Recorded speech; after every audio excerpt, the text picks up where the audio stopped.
fazer. Beleza. 2020/1. Analise o circuito a seguir, no qual os fios de ligação têm resistência desprezível e a DDP entre os terminais A e B vale 120 volts. Então, ele me deu o desenho do circuito esticado, ó. Ele não pôs o gerador aí, então subentende-se que aqui tem um gerador, ó.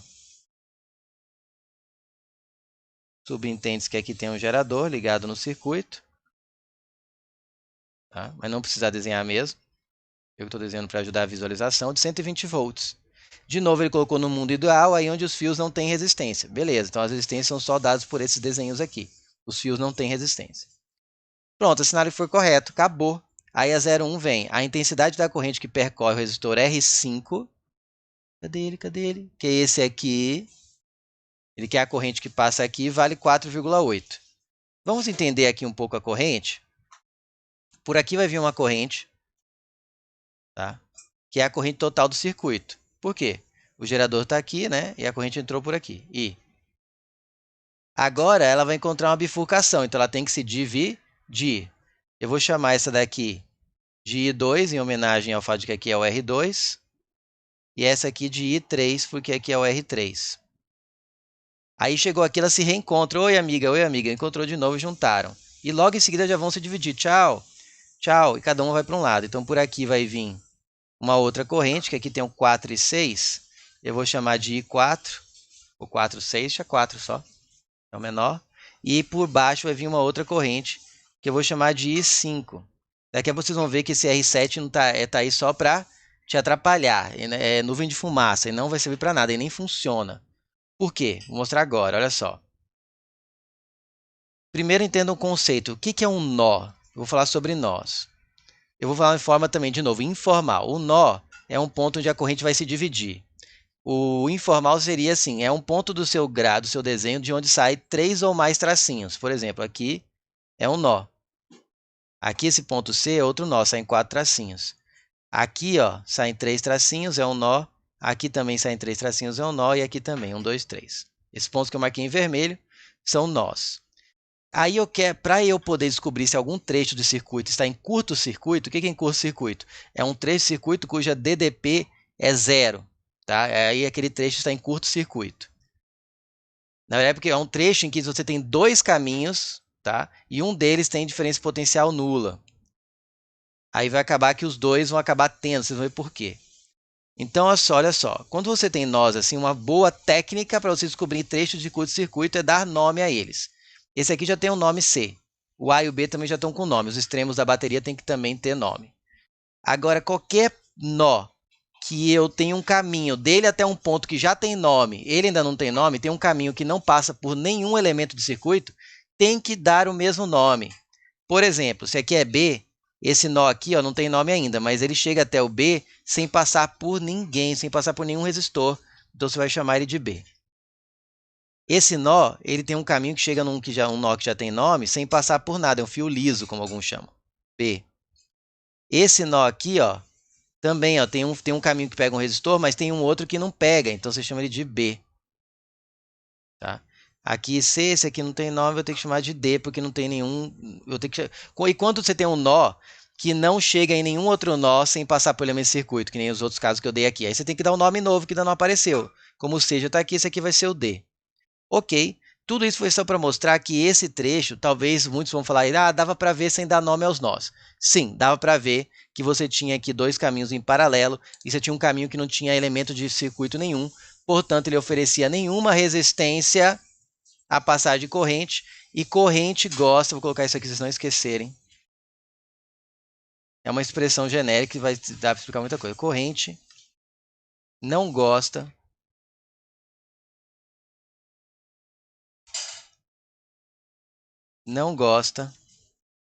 entre aspas, claro, porque ela não tem gosto, claro que ela não é viva, de resistência. O que essa frase quer dizer? Significa que em caminhos, quando se tem 2 caminhos paralelos,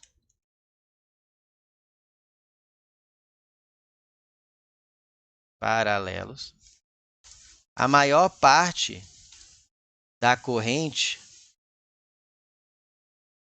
melhor, vou colocar assim, com 2 caminhos paralelos, resistência e corrente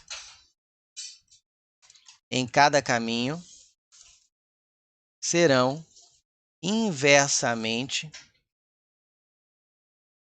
proporcionais. O que isso quer dizer? Onde tem mais resistência, quando ela chega numa bifurcação e ela tem que se dividir, onde tiver mais resistência, vai ter menos corrente. Onde tiver menos resistência, vai ter mais corrente. E é exatamente inversamente proporcional. Se um caminho tiver o dobro da resistência, por lá vai a metade da corrente do que vai no outro caminho. Tá? Então aqui eu vou pegar essa questão, já que tem muitas aulas em que eu ensino o método mais basicão, eu vou pegar essa agora, que já está redesenhado, e vou ensinar você a pensar um pouco mais rápido. Tá? Então vale muito a pena você destrinchar as outras aulas de eletrodinâmica no Estudando por Assuntos. Tá? Quem já tem um pouco de experiência também vai pegar aqui legal essa ideia. Observe o seguinte, então, o que eu posso fazer aqui? Primeiro, olha para esses dois caminhos de cá. A corrente chega aqui numa bifurcação. Ela tem a opção de ir por cima, onde ela tem resistência nula, não tem nenhuma resistência ao seu percurso, e tem por baixo, onde tem uma resistência de 12 ohms. Não importa qual é a resistência que tem aqui. Se tem um caminho que não tem resistência nenhuma, a corrente nem toma conhecimento do outro caminho. Ela nem vai pelo outro caminho. Ela vai completamente por cima, o que faz desse resistor ficar completamente obsoleto. Ele não serve para nada, ele não exerce a sua função, nenhuma corrente passa por ele, ele é como se não existisse. Então você vai ver um circuito, vai perceber que um resistor está em curto-circuito. O que é estar em curto-circuito? Tem um caminho em paralelo com ele que não tem resistência. A corrente vai inteiramente por aquele trecho e deixa ele sem nada, ele sem funcionar. Aí aquele resistor para de funcionar. Por que a gente sabe que curto-circuito está associado muitas vezes a queimar um objeto, a queimar alguma coisa? Ah, aquilo entrou em curto e pegou fogo. Não é isso que a gente ouve muito em notícia? Por causa de um curto pegou fogo. Por quê? Porque toda a corrente achou um caminho, apareceu lá um caminho, às vezes que caiu uma gota d'água, e a gota fez a conexão, e a água conduz corrente, e fez uma conexão com muito menos resistência que o outro, a corrente vai passar inteira por ali onde caiu aquela gota d'água. Por que a água dá curto-circuito em muito sistema elétrico?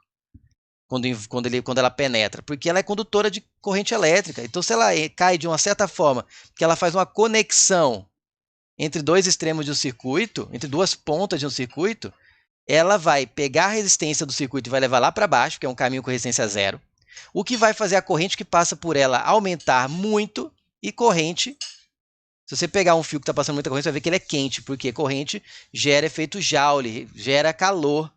Chega ao ponto de, se ela gerar muito calor, que inflama o objeto que constitui ali o circuito, que normalmente não é muito resistente a pegar fogo. Tem resistência a uma certa temperatura. Mas quando entra em curto, você atrai uma corrente tão alta ali que aquilo aquece tanto que pega fogo. É por isso, curto-circuito é você criar um caminho que oferece resistência muito menor que o outro ou nula, fazendo com que a corrente vá toda por ali, para que a resistência do circuito caia muito, puxe então muita corrente, muito mais do que foi programado para aguentar, e aquele sistema pega fogo. Tá certo? Então aqui esse R7 está em curto-circuito, porque tem esse caminho que vai puxar toda a corrente por ele. Então você vem aqui, ó, e corta ele. Ele é como se não existisse para nada nesse exercício. Ele está aí só para você saber que ele não serve para nada. Pronto, feito isso, agora vamos para a resistência equivalente, porque para achar a intensidade da corrente no resistor R5, que é essa aqui, eu vou ter que primeiro achar quanto é a corrente total que circula no circuito. Essa aqui é a primeira, que é I ou I1, se eu quiser chamar, que é que vem aqui e depois vai se dividindo. E para achar a corrente total do circuito, eu preciso achar o R total, o R equivalente do circuito. Eu já eliminei agora os R's que não vão participar da conta, que é o R7. Agora eu posso fazer o R equivalente. Vamos lá? Então, olha só. Vamos lembrar aqui a teoria rapidinho, né? Só a parte de R equivalente bem rapidinho, para não ficar muito extenso. Até porque eu já falei sobre associação de resistores em muitas aulas aqui na plataforma, vai estudando por assunto. Acho que eu falei até na outra aula da própria UEPG. Toda hora, porque cai muito. Né? Então, vou só colocar aqui, ó, quando é em série, o R equivalente é a soma das resistências que estiverem associadas em série. Não importa quanto seja, até N, eu fiz 1, 2, 3, até N. E quando tem associação em paralelo, você tem duas opções. A que você usa mais, que é para colocar aqui. A que você usa mais, que é quando tem dois resistores distintos ou diferentes. E você pega e faz. Faz não, aqui apareceu uma seta. Você faz que resistência equivalente é o produto pela soma, R1 vezes R2 por R1 mais R2. Produto pela soma. E quando você tem N, pode ser quando você quiser, N resistores idênticos associados em paralelo. Idênticos. N resistores idênticos. E aí você tem que o R equivalente é o quê? Você pega um deles, são todos valendo o mesmo valor, por exemplo, R, e divide pela quantidade, N. Nessa aula eu vou usar só esse aqui, beleza? Nessa questão. Eu vou usar só essa aqui. Então, vamos lá. Ó. Um jeito rápido, pelo mais rápido, você não tem que redesenhar toda hora o circuito. Eu vou pegar esses dois aqui, ó, que estão em série, e já vou somar, porque em série é só somar. Ó. Eles estão associados em série. Observe que a corrente que passa em um é a mesma que passa no outro. Isso é indicação de série. Paralelo acaba que nesse desenho mais organizadinho fica um em cima e outro embaixo. Porque é quando a corrente se divide. Então, aqui eu vou chamar de R equivalente 1, porque é um equivalente parcial. Não é o total do circuito ainda. 4 mais 2, 6. Agora eu vou pegar outra cor aqui, por exemplo, e fazer esses dois, ó, que estão em paralelo, que a corrente se dividiu. Então, é 6 e 3. Vou chamar de R equivalente 2. R equivalente 2, produto sobre a soma. 3 vezes 6 sobre 3 mais 6. Vai dar 3 vezes 6, 18, por 3 mais 6, 9. 18 por 9 dá 2 ohms. Então, esse aqui, ó, 2 ohms. Agora, observe que essa associação aqui do 2 com 4 está em paralelo com essa do 12. Então, eu vou fazer agora outra associação parcial, que é essa aqui, ó. O paralelo do rosa com o 12 aqui. Aí vai ficar, chamar de R equivalente 3, que ainda não é equivalente final. É o parcial.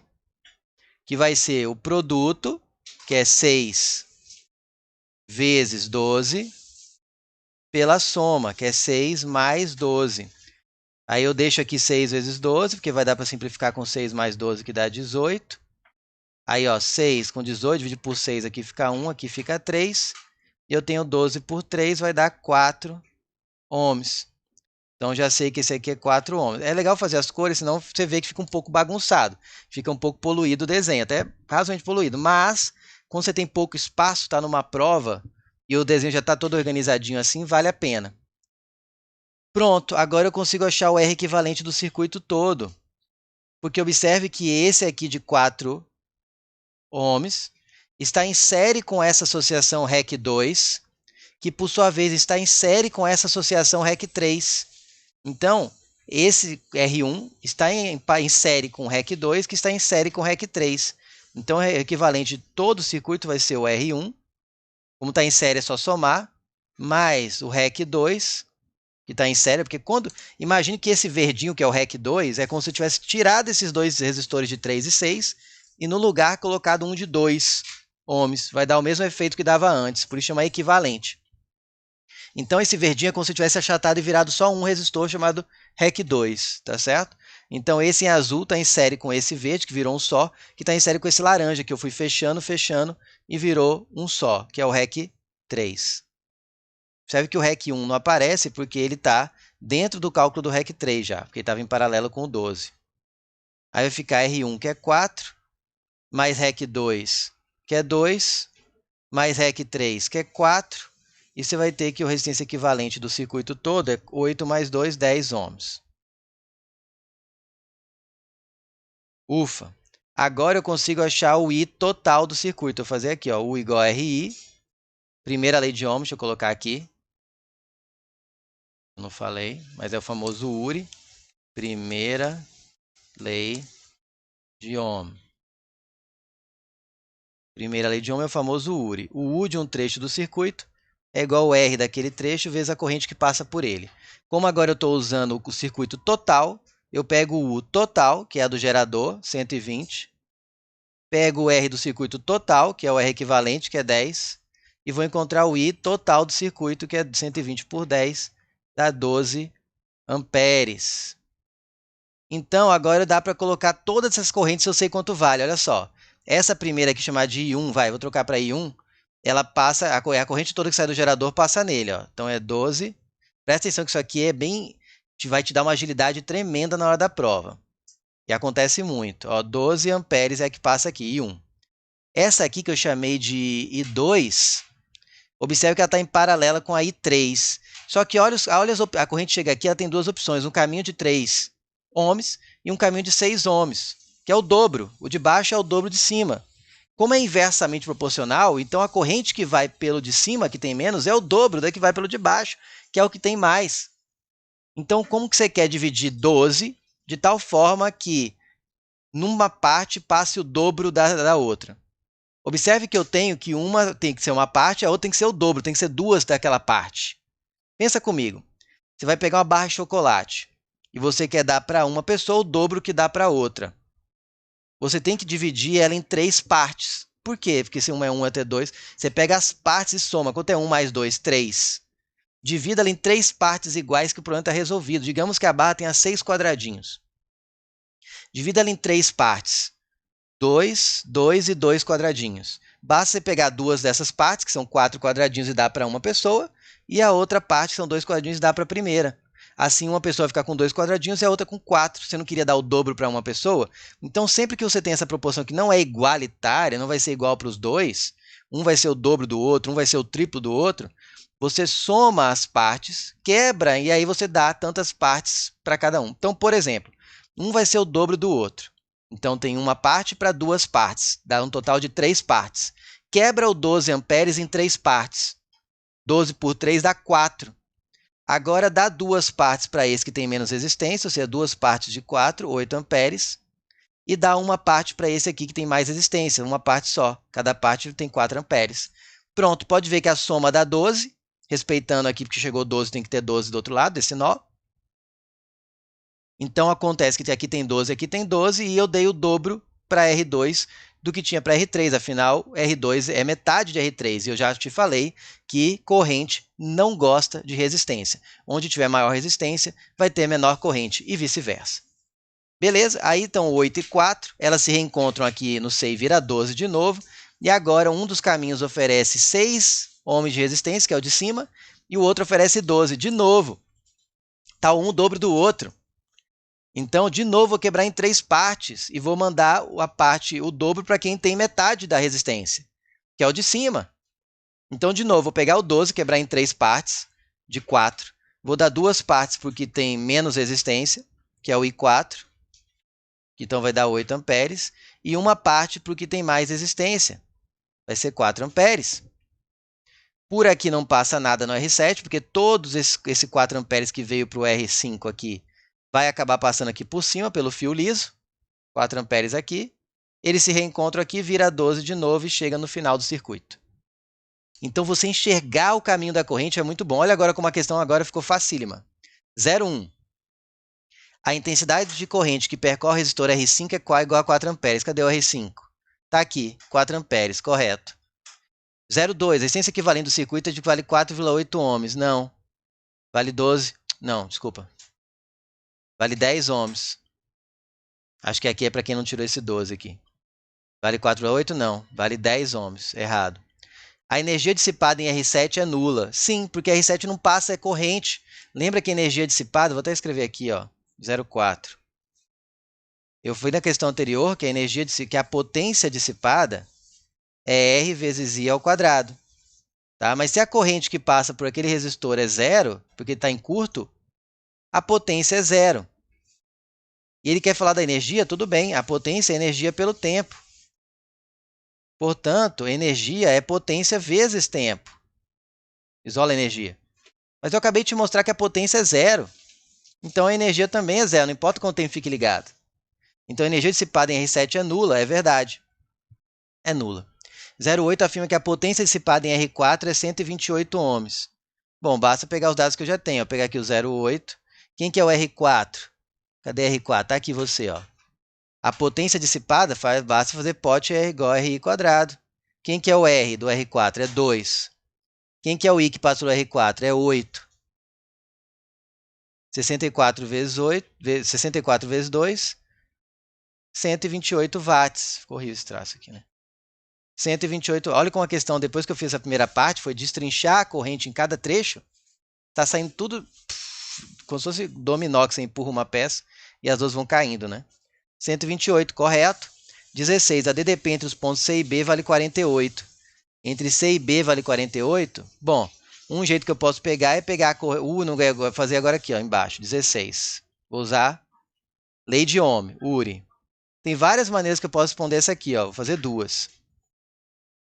Eu posso pegar a resistência equivalente entre o ponto C e B, que é quem? É o laranja, ó, que circulou tudo que está entre o ponto C e B, que é o REC 3.